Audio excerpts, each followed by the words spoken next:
Greetings, students and parents. My name is Russell Ader, and I am one of the assistant principals at Centennial High School, and I'd like to welcome you all to our virtual math night. In the presentation, I will be reviewing several topics, including the importance of math, how math factors into graduation requirements, how math affects student scheduling, progression, and promotion, resources that are available, and how to best support your students. So first, let's talk about the importance of math. A lot of times we hear kids say things like, I'm just not good at math, or I don't like math, I hate math. And the truth is that most students actually are pretty good at math.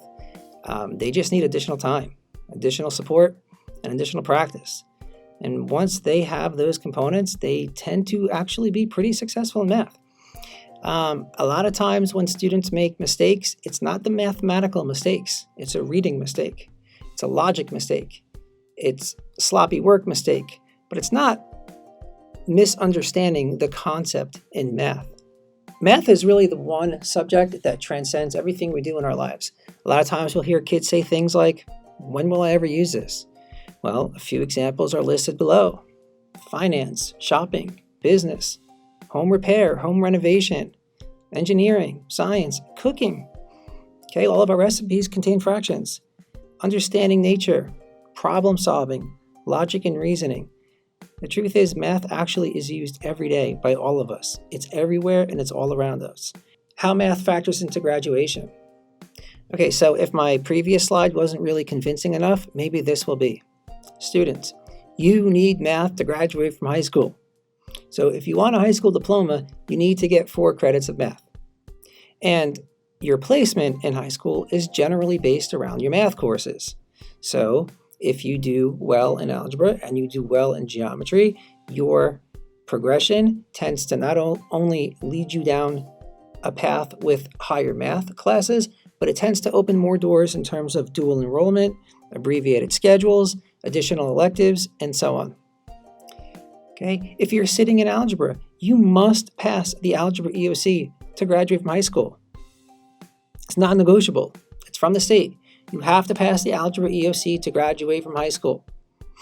If you do not pass it this year and you're sitting in algebra as a 9th grader or 10th grader or even 11th grader, you'll have a chance next year to do the retakes, and you'll have a chance to do well in math on the ACT or the PSAT or the SAT.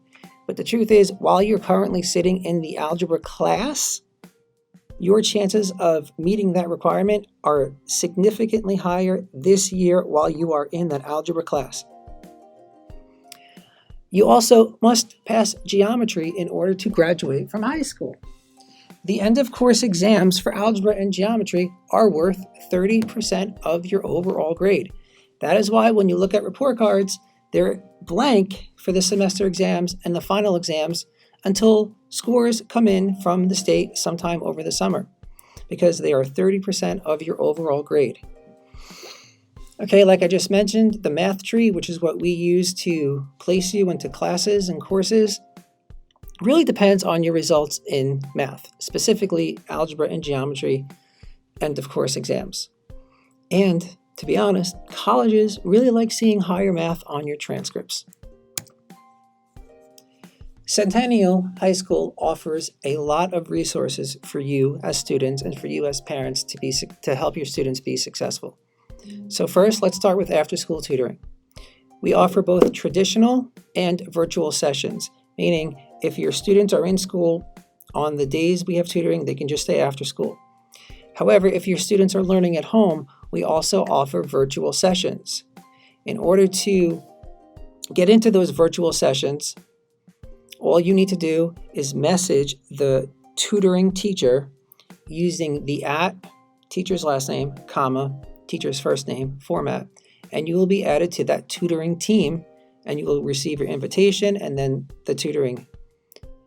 In addition, Algebra Nation is a great resource. All of you sitting in algebra and geometry right now should be familiar with Algebra Nation. Sometimes teachers call it Math Nation. It's the same thing. They're already in your Canvas pages. Teachers have been sending out daily and weekly reminders. They're extending the assignments. They're extending the due dates. Okay, these are grades. They count towards your overall grade. Parents, these consist of 3 components: videos, test yourself questions, and check for understanding assignments. Additionally, students can always access Khan Academy. Both Khan Academy and Math Nation allow students to watch videos on whatever content or standard that's being taught in the classroom over and over and over again. The teachers on Khan Academy and Algebra Nation break it down very simply so the students can understand it. And if they don't, they can go back and watch it over and over and over again. Math Nation, Algebra Nation even allows students to choose their own teacher. We also have a math interventionist on campus. If you are struggling in math at some point in the year, you most likely will be pulled into a small group for some support. It's not going to be every day. It's not going to be the entire year. But at some point, if you are struggling, don't be surprised if the math interventionist teacher reaches out to you and invites you into a small group where she will help you with either algebra or geometry, depending on where you are and what you're struggling with. And really, the most important resource are your teachers. Ask your teachers questions. Ask them when you're in class if you don't understand something. Ask them before class. Ask them after class. Email them. Call them. Set up an appointment. Ask. They are really the most important people in your lives in terms of being successful in school. Okay, parents and guardians, same is true for you. If you're not sure what's going on, contact the teacher as soon as possible. Don't procrastinate. If your student is struggling, call the teacher, ask for help. What should you be monitoring at home? Where is your student struggling? What should they be practicing? Ask your kids a lot of questions. Do you have homework tonight? When is your next test? What'd you learn today? Make them give you a concrete answer. If they say nothing, we didn't do anything, that's probably not accurate. Okay, every math teacher is teaching for 90 minutes or 45 if it's the last period of the day. They teach bell to bell. I can assure you that the pace of the algebra and geometry courses are rigorous and they kind of move fast. So they are doing something every single day. Check Skyward frequently. If you're not sure how to get into Skyward, please go to the St. Lucie website, go to Skyward Family Access and log in. Okay, have the students do it with you. Do it together as a family. Make them show you their grades and how they're doing. Ask a lot of questions. Let them know that you are involved. Okay, encourage and send students to after-school tutoring. Keep reminding them that education should be their number one priority. Okay, I know there are situations out there where some of our kids, they're teenagers, they need to work. I get that. And I can assure you we are willing to work with the kids. But in the back of their mind, they need to know school should always be number one because it's going to set them up later in life. Okay, again, Algebra Nation, Khan Academy. Every assignment in Algebra Nation or Khan Academy, every video is aligned to the state standards, which is aligned directly to those end of course exams. Okay, so there's nothing that they're going to see in school that's not available for them in Algebra Nation or Khan Academy. Insist that the kids study or practice every single night.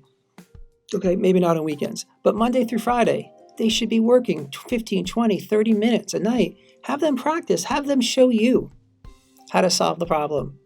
Give them an incentive or reward. Okay, whatever you need to do to make them study, to make them practice, to make them feel successful. At the end of the year, we're going to have Saturday boot camps, which are basically 3 to 4 hour tutoring sessions, and we usually do 3 or 4 weeks prior to the end of course exam. Those dates are still to be determined, but start planning now to keep your kids or to keep your Saturday mornings free in April.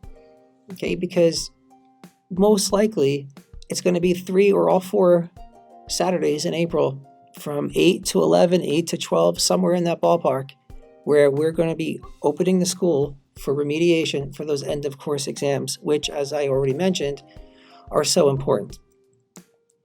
Okay, if you have any additional questions or you need any additional information, again, my name is Russell Ader and my email is shown and my phone number is shown, and I am happy to sit down or talk with you and answer any and every question you may have. Our goal here is the same goal you have. We want the kids to understand and be successful with math. And like I said, and I'm talking to you now as not just as a school administrator, but as a parent myself, as a friend, I am telling you the best advice I can possibly give to you and the students is to start taking math seriously. I know it's hard. I know we struggle, but the truth is, if they just try harder, if they just practice more, if they just put a little bit more effort in, they're going to be successful. They can do it. I know they can. So, like I said, if you have any questions, please let me know. I hope you enjoyed this presentation, and I hope you understand that we really have the same goal. We're on the same team. We want what's best for the kids. Thank you.